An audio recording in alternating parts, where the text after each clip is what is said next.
Hey, what's up guys? So in this video I'm going to show you how you can prepare your files to be more suitable for stickers on Redbubble. Now you know that stickers are one of those products that are sold mostly on Redbubble.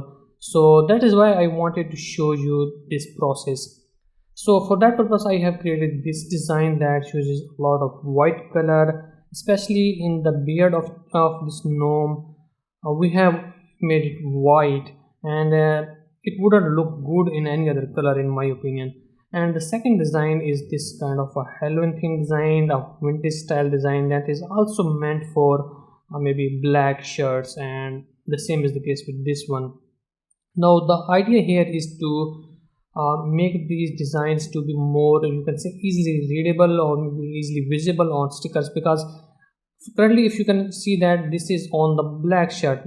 Let's say it's on a black shirt, so if I just hide this black background, now stickers are mostly printed on white colors, and if we print this on white color paper, that would obviously not look good and some of the letters will be missing. Although Redbubble does that, I think it's die cutting or something.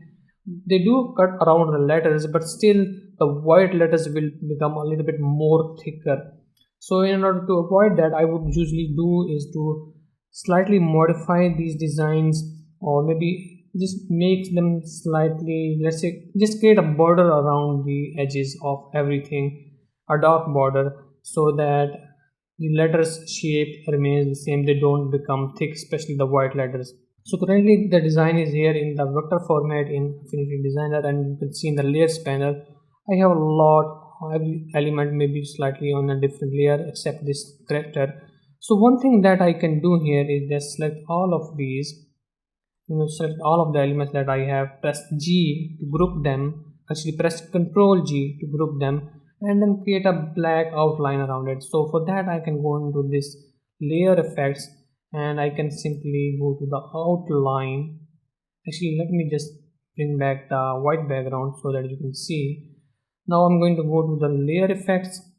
In the outline I can simply add an outline like that, black outline like that. I mean, yeah, that looks good. I can make it even thicker, but that I would say look horrible. So just a slight outline like that. Now it can serve a purpose. I can make it a little bit thicker just to fill these, you can say these areas in this one that you can see here in the gnome, in these heart shapes. So if I just want to fill those, I can slightly make them a little bit thicker like that, and that can serve as to be okay in most of the cases.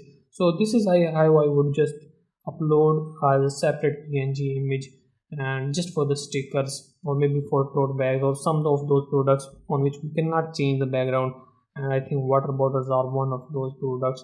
So that is the easiest method.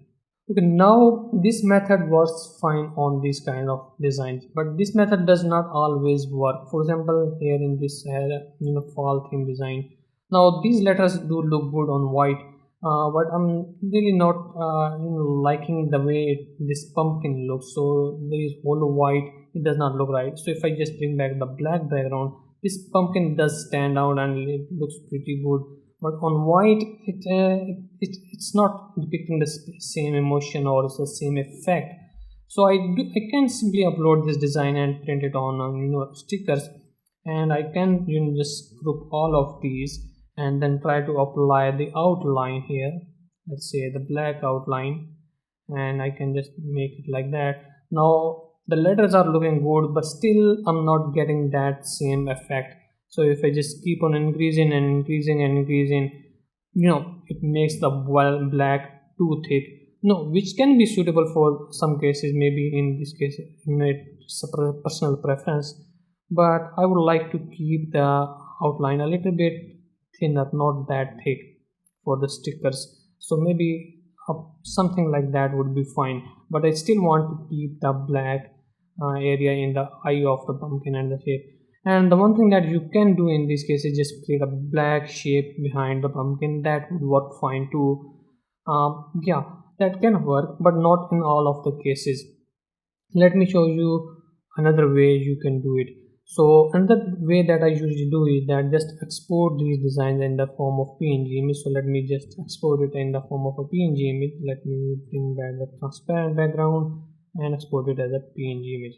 For the second technique, I would usually use Affinity Photo. I would bring that PNG image inside the Affinity Photo and I would try to create a background out around here. Now again, in the Affinity Photo we have the same effect outline, but we are not going to use that method. So what I would usually do is just I press Ctrl key and click on the design in this icon like that to select every element in the design.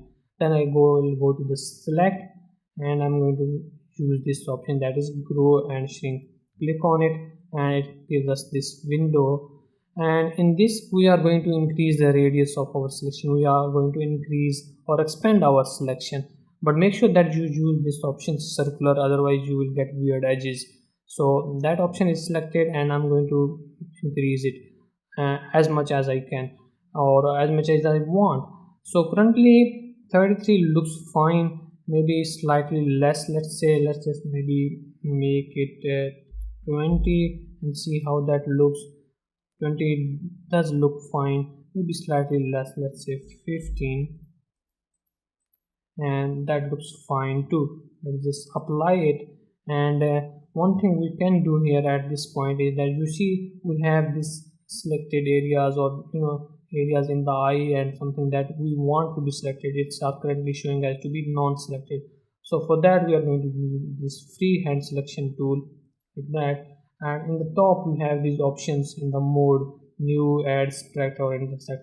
We are going to use this option add because we want to add this eye area, and we are going to simply draw around that eye so that it is selected now, and the same thing with this one.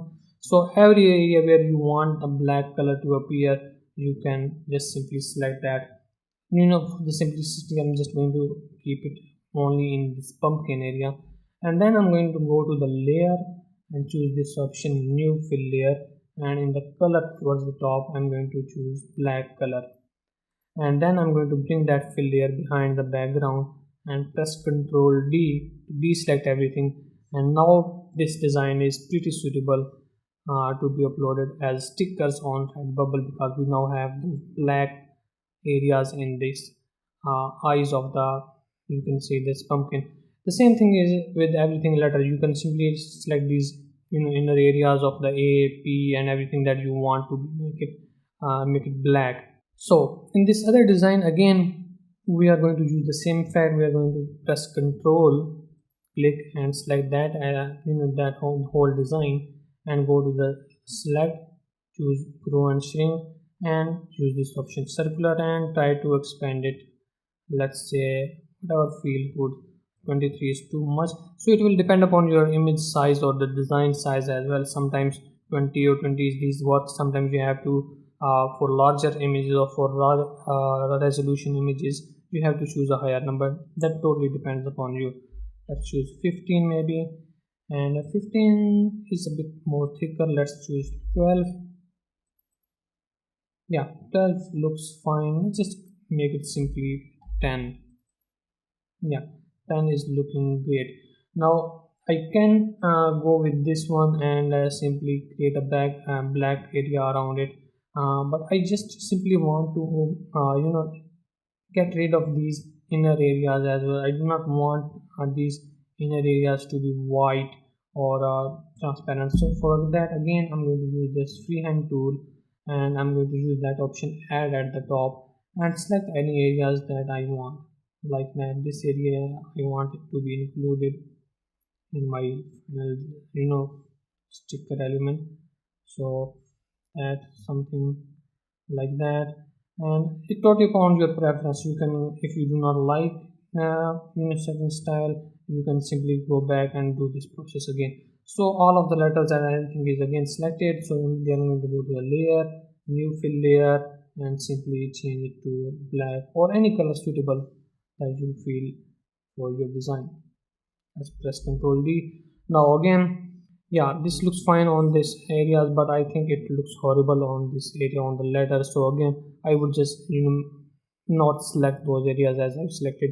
So yeah, you have to test it out and see if that works or not. So yeah, the design was pretty small, I think, but anyways, you got the idea, you got the process that if you use this Affinity Photo, you can keep the contrast or the design as it. You do not have to change the letters individually.